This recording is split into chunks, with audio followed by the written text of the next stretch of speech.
Bonjour à toutes, heureuse de passer ce moment avec vous. Je me présente, je m'appelle Aline, j'habite en Valais et je viens de finir ma formation de nutritionniste à Genève. J'ai grandi dans une famille de bons vivants qui aiment manger et j'ai l'impression que j'ai dû toujours faire attention à ce que je mangeais. Plus tard, je suis devenue maman. Je me suis donc intéressée à ce que je mettais dans les petits pots de ma fille. Quand on a un nouveau-né, on veut lui donner le meilleur.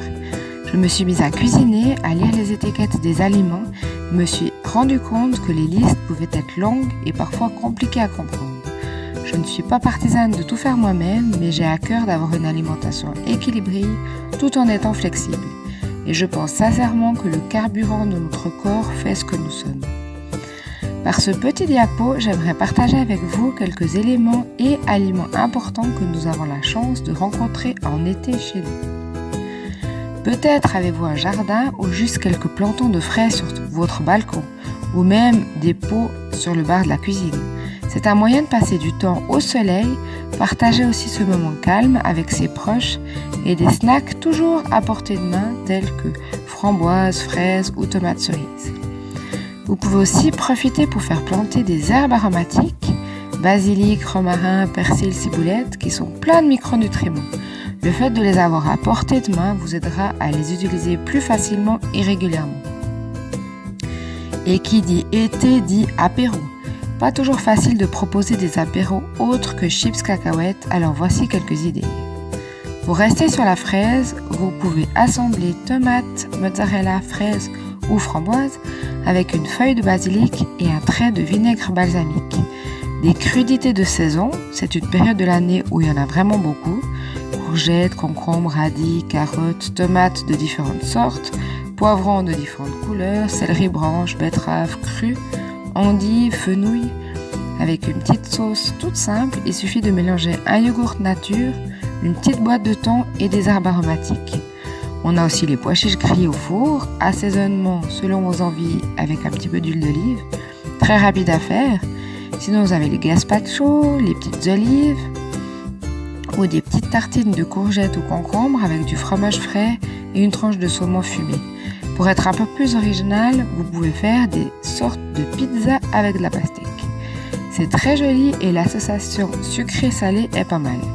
Il suffit de couper des rondelles de pastèque, ensuite vous les coupez en forme de pizza, vous les couvrez de jambon cru, feta, basilic et vinaigre balsamique, un vrai délice. Vu qu'on est dans le sucré-salé, on peut aussi simplement proposer des brochettes de fruits frais. Voilà, j'espère vous avoir mis l'eau à la bouche avec mes idées d'apéro. Et qui dit apéro dit trinquer. Les boissons sucrées et l'alcool peuvent favoriser la déshydratation. Donc je vous propose de préparer des eaux aromatisées. Dans le classique, on retrouve la menthe avec du citron et pourquoi pas une tranche de romarin pour être un peu plus original. Sinon, il y a du gingembre, framboise avec des tranches de citron ou simplement des petits morceaux de pastèque avec des fraises, un peu plus sucré qui passe aussi bien pour les enfants. S'hydrater, ce n'est pas seulement boire, c'est aussi consommer des aliments riches en eau. Parmi les fruits et légumes gorgés d'eau, on trouve la fraise, le melon, le concombre, la laitue, l'iceberg, le radis, la tomate, la nectarine et bien d'autres encore. Parlons maintenant des grillades. Conviviale et appréciée par tous, la grillade. Il faut se méfier de la fumée que dégage le gras de la viande qui tombe sur le charbon. C'est pourquoi il est préférable d'utiliser la plancha, où l'on peut également faire cuire des légumes grillés tels que l'aubergine, la courgette, des champignons de Paris, des poivrons, du maïs, du poisson, des crevettes, pourquoi pas des steaks et saucisses végétales afin de diminuer la consommation de trop grandes quantités de viande. Je vous propose aussi des salades, simplement des légumes avec une sauce à salade gourmande et pleine de bons gras. Vous trouverez une recette sur mon compte Instagram. Passons maintenant au dessert ou goûter.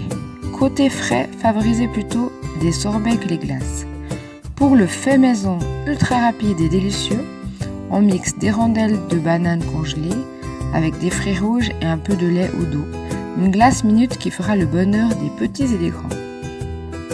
Ce qui peut être sympa aussi pour les goûter, c'est dans les milkshakes ou smoothies de rajouter du lait de vache ou une boisson lactée avec calcium. La vitamine D dont le soleil contribue à la formation dont notre organisme aide à l'assimiler. C'est donc le bon moment pour faire le plein de calcium. La vitamine D fixe le calcium. Par contre, le calcium ne se trouve pas seulement dans les produits laitiers, comme on essaye de nous le faire croire depuis longtemps. Il est aussi présent dans les algues, les sardines en boîte. Certaines eaux minérales aussi sont très riches en calcium. Pour rester dans les fruits, il y a l'éternelle salade de fruits qui passe toujours bien, avec menthe ou basilic ciselé pour la pimper un peu. La vitamine D apportée par le soleil est aussi importante pour notre morale. Et qui dit été, soleil dit pique-nique en plein air. Histoire de changer les habituels sandwich chips, je vous propose de réaliser des petits muffins salés, des bâtonnets de crudités, des œufs cuits durs, pourquoi pas emporter de la salade et le tour est joué. Ce qui peut être sympa aussi, c'est les rouleaux d'été qui peuvent être proposés également en apéro. Vous aurez aussi une fiche recette sur mon compte Instagram. Comme pour les apéros ou grillades, si vous pique-niquez régulièrement, il est d'autant plus important que le repas soit équilibré. J'espère vous avoir donné quelques idées pour faire le plein de vitamines et de bons nutriments que vous allez pouvoir reproduire cet été. Je vous souhaite d'en profiter un maximum. Pour plus d'infos, vous pourrez me retrouver via Instagram. À bientôt!